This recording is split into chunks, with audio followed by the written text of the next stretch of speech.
Oui, vous avez raison. L'image est un mot valise qui veut dire tout et n'importe quoi. D'abord parce qu'on parle en littérature, on parle des images, des métaphores, hein, de l'imaginaire d'un écrivain. On parle également des images mentales que nous avons en rêvant, que nous avons en rêvassant. Non, moi je parle, hier j'ai parlé de l'image matérielle euh, issue de la main humaine ou des machines inventées par les hommes. Autrement dit, je parle de, euh, de la gravure, de la peinture, de la photographie, puis du cinéma, puis aujourd'hui du numérique. Alors je sais bien qu'il ne faut pas même, on ne peut évidemment pas confondre une peinture de Giotto, une peinture de Van Gogh avec un plan de cinéma, bien entendu. Mais enfin, disons, je parle des images visuelles matérialisées. Bon, voilà. Alors c'est encore beaucoup trop vague. Euh, donc vous répondre sur la fonction de l'image en général, c'est très difficile, ça dépend de l'endroit où vous êtes, de l'image que vous avez devant vous, euh, du moment de l'histoire dans lequel vous êtes, parce que si vous êtes dans une caverne 30 000 ans avant Jésus-Christ, euh,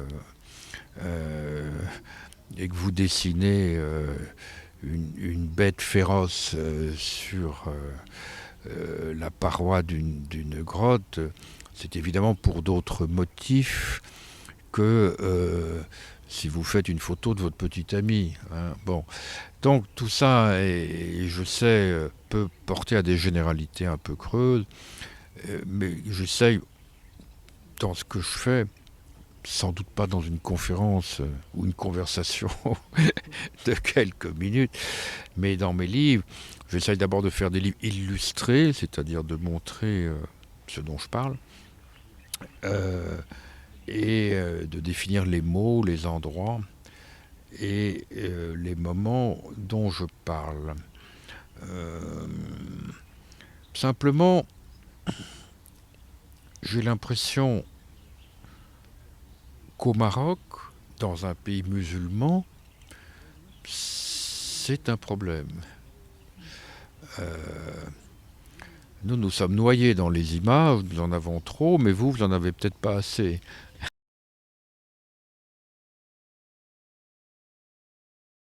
Vous êtes une religion de l'écrit. Vous êtes une religion euh, qui admet pour l'art, pour art, la calligraphie, c'est-à-dire l'écriture. Une écriture ornée, une écriture décorative, mais vous n'admettez pas les images euh, du prophète et encore moins de Allah. Euh, alors que nous, le culte catholique, mais protestant aussi par certains côtés, et le culte orthodoxe, enfin bref, toutes les variétés du christianisme, ça fait tout de même 2 milliards d'hommes autour du globe, le culte se passe devant des images, soit des statues, soit des icônes, soit des tableaux. Alors bien sûr, tout cela aujourd'hui est en train de passer des églises dans les musées. Hein, c'est en train de passer de lieux de culte à des lieux de culture. Mais il n'empêche que nous avons eu une extraordinaire, comment dirais-je, entraînement plastique et figuratif parce que le chrétien est autorisé, il est même incité, il est même obligé par le dogme de l'incarnation, à savoir que Dieu s'est fait homme, un homme de chair et d'os, dont on peut euh, faire une image parce que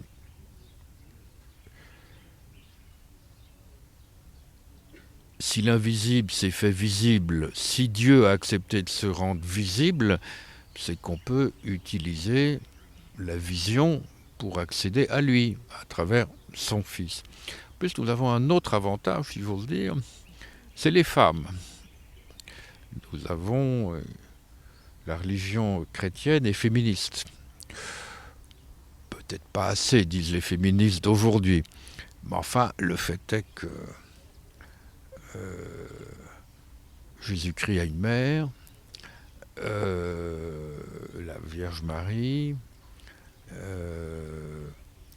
les saintes femmes sont celles qui recueillent, qui ouvrent son tombeau.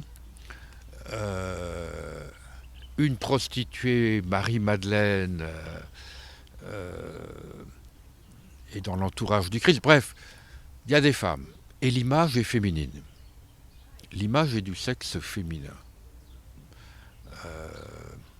D'ailleurs, tous ceux qui ont voulu détruire les images à Byzance, Constantinople, Istanbul, aujourd'hui, sont des empereurs hommes. Dès qu'il y a une femme qui monte sur le trône, elle rétablit le culte des images. L'image est profondément féminine. Et faire des images du monde, c'est adoucir le monde, c'est un peu diminuer la violence du monde. Donc voilà, nous avons une sorte de connivence entre le rôle des femmes dans la société et la place des images dans la société. Moins il y a d'images, moins il y a de femmes.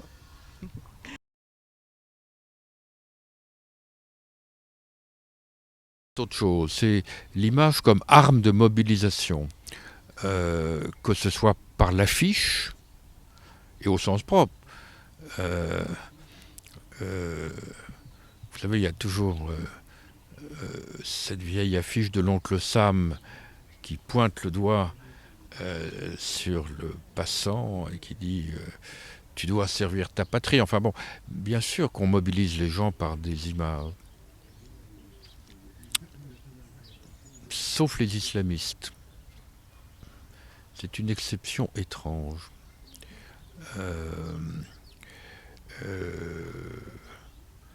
Pourtant, oui, c'est une exception étrange parce que les takfiristes détruisent les images et les statues, les fameuses statues de Bamiyan en Afghanistan, les statues de Bouddha. Il y a toute cette tradition iconoclaste dans l'intégrisme islamique. Mais nous, en Occident, le mouvement social, les insurrections politiques se sont toujours accompagnées d'une grande production d'images. Alors, avant, ça a été les affiches, ça a été les tableaux. C'est par le cinéma aujourd'hui que ça se passe, et c'est vrai que tous les grands mouvements sociaux depuis 1920-1930 ont produit des écoles de cinéma. En Amérique latine, avec Santiago Alvarez à Cuba, qui a inventé un style de documentaire, mais également avec Glauber Rocha, Solanas et d'autres, qui étaient ici d'ailleurs, mais en Union soviétique, au temps fort du communisme.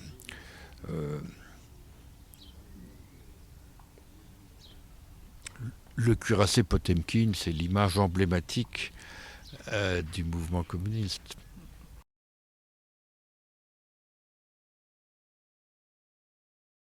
Mais ce qui me meut, enfin ce qui m'émeut, c'est le fossé qui est en train de se creuser entre l'islam et l'Occident. Voilà. Ce qui m'émeut, ce sont nos poussées d'islamophobie. Voilà, en tant que citoyen français, je suis attentif à cela.